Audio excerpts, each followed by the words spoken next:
Okay, so students, this is the second of my tutorial videos, which covers the advanced OnShape CAD tutorial that I've put up on Google Classroom. We are going to model this very complex, well, I say complex, hopefully by the end of this you'll be able to create some even more advanced models, but this is a good segue, a nice stepping stone. It's fairly complex compared to some of the previous shapes that you have made and models, but if we follow this tutorial, it allows you to understand some of the more complex features that OnShape allows you to perform, and I'm hoping that it will also allow you to better understand the software. So this is the model that we're going to create. It's very important that we look at the dimensions. These are all in millimeters. Let's go to our OnShape tool. I'm going to click on the Create button. We're going to call this Tutorial Advanced. And let's just quickly jump back to our part. Again, the first thing that we need to do is we're going to create this cube shape inside. Now we know we have a width of 46 and a length of 40, so that should be fairly straightforward for you to complete. Click on the sketch tool. Again, remember my habit of clicking the top part of the view cube, selecting my top plane, selecting my rectangular tool. Now the only thing that I'm going to do different here is I'm going to click the drop down menu, and this is just my habit now, is whenever I model I prefer to have my origin point in the center. So I'm going to click on the center point rectangle, which means that my first click actually tells the software that that's where I want the center of the rectangle. For now I'm not too fussed about the dimensions. I know it needs to be 40 and 46, so click my length or my width, sorry, is going to be 46, press enter, and my length is going to be 40, and then press enter. I'm happy with that. I'm going to click on the green tick. I now need to extrude this, and I'm extruding it by a height of 46. Okay, so a height of 46. Now I'm going slightly faster in this tutorial because I think you should be working at a slightly faster pace now.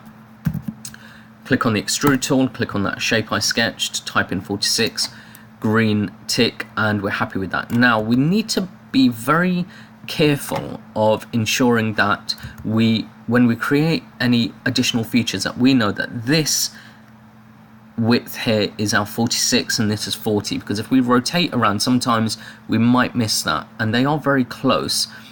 So I'm just going to introduce you to a little feature that I sometimes use. Our parts or a history tree on the left, I'm going to go to the sketch 1 entry, I'm going to right click, and I'm going to select show dimensions. This is going to be handy for us in the long run to ensure that we don't accidentally put those cylindrical features on the wrong end. So the next thing that we need to do now is we need to cut away. We are going to cut away this section here. So that is on the face, which is 40 millimeters wide. So we're going to go to our software, click on the sketch. It is slightly annoying that it got rid of that.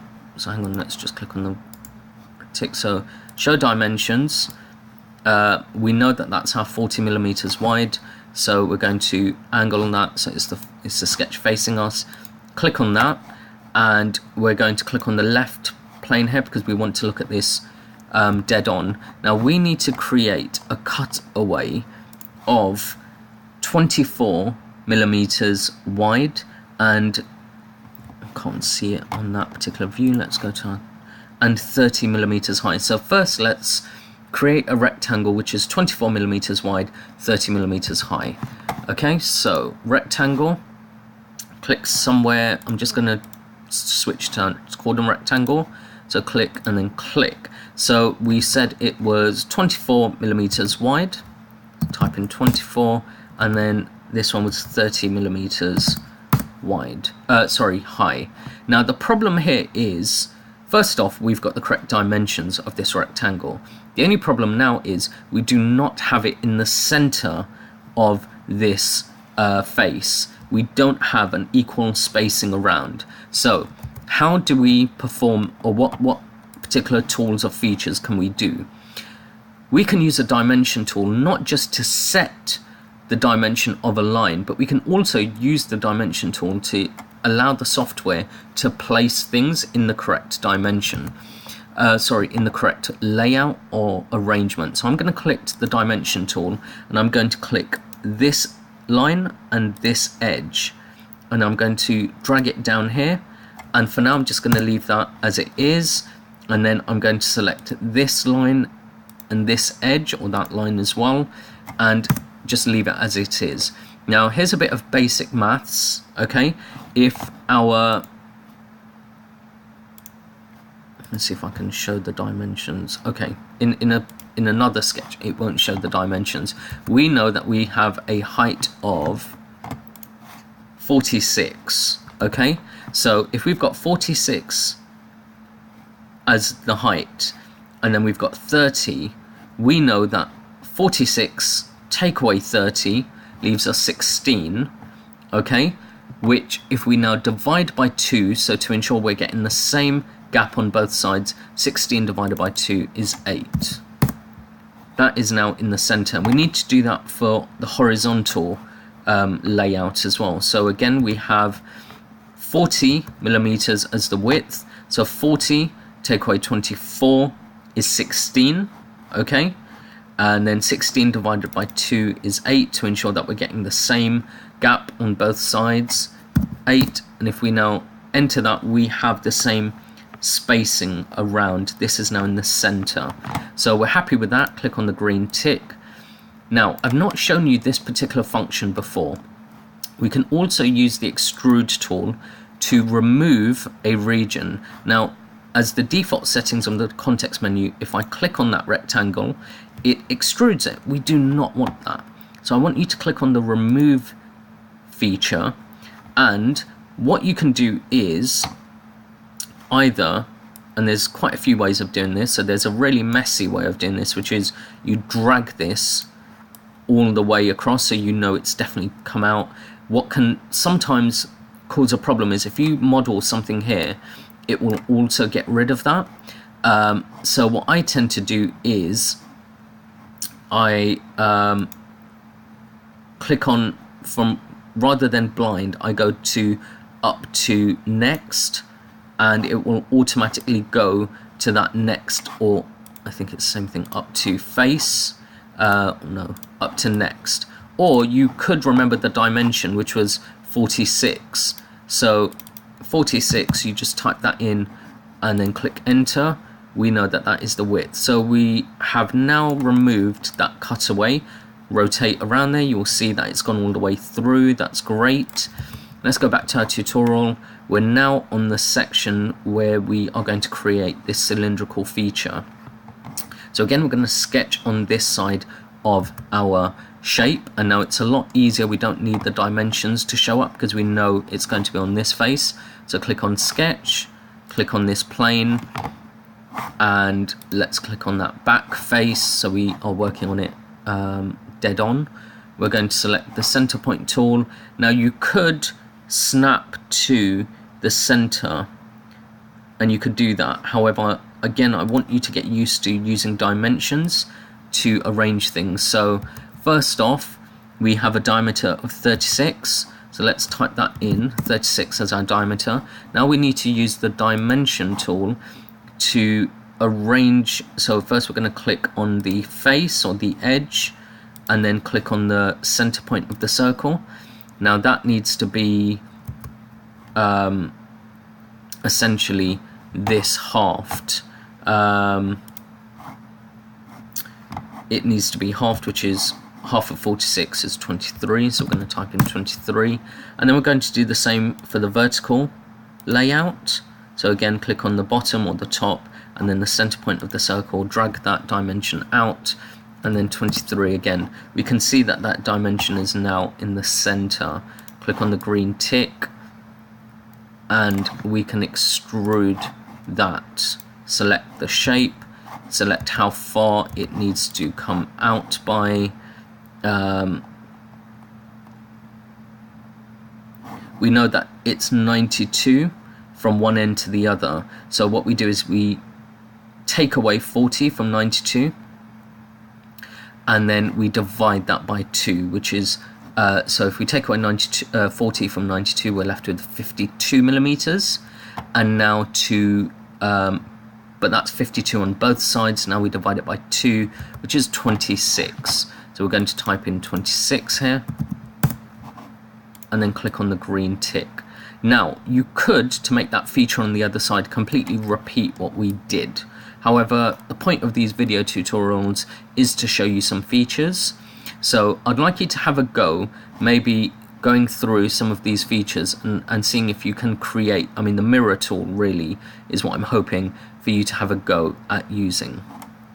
Or if you're not sure, just repeat the sketch tool and you will notice, so have a go doing that and then just go through and see the mirror tool. So have a go at that. Okay, so hopefully you've attempted to play about with the mirror tool. If not, worst case scenario, you can just repeat everything that you did. So that's select the sketch tool, create your circle, but that was there were a lot more steps. So what I want to show you is how to use the mirror tool. So we first make sure we're in a 3D environment. If you've selected the sketch tool, you have a different type of mirror, and all that does is mirroring a sketch. So we don't want to be in the sketch environment, we want to be in the 3D environment. I select the mirror tool. Now this is where it's really important. In the context menu, you have to select the feature. So we actually have a feature. If we keep it on part and we try and select this cylinder, because it's set to part, it actually wants to mirror and it selects the whole part. So select the feature. Now if you select this cylinder, it will just select that. We now need to click on the mirror plane, and because we are going to mirror it, and it was very important that we modeled this, so remember this only works if you modeled it the way that I showed you at the beginning. So we had that, so if you remember, our initial sketch was in the center, and it means that this front plane can now act as a mirror. So the minute we select that, can you see it's come up with a mirror of that feature? And this is so much easier, but it does mean that you need to think in advance when you start off your modeling. Now this may not work if you created your rectangular sketch for your base somewhere out in the middle here. There's certain things that you can do to make that easier, but there's another step that you now have to go through. I'm not going to get into that right now because it might lose some of you. So now that we've created that sketch, that we've used that feature, we've duplicated that feature on this side, all that's left for us to do now is to create this hole which goes all the way through. Now all you have to do is select the sketch, select the edge, go to our front tool, select our circle. I'm going to create a circle, and then let's quickly go.